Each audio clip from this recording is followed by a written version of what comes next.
Ese tugusanze uri gukora isafuriya, ese ukiri nk'umwana n'izihe nzozi wari ufite wumva gushaka kuzagera kuki? numvaga nabaho neza, nkumva mfite nk'amashuri nanjye naba nkameye.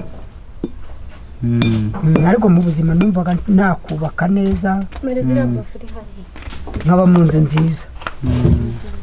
Kubera ko nari narabaye mu bantu bafite amazu meza, nkumva nanjye nzakora nk'iyo ngiyo. Ubona ari iki cyatumye utagera ku nzozi zawe? Buriya ni ubukene. Ubukene bwatewe n'iki? Ubukene cyane kubuzanwa no kutiga. Iyo umuntu atize buriya n'ubukene burakuzaho. Ntabwo wigeze wiga? Nicyo kintu cyatumye utagera ku nzozi zawe? Ubukene butuma umuntu ntakegeraho buriya.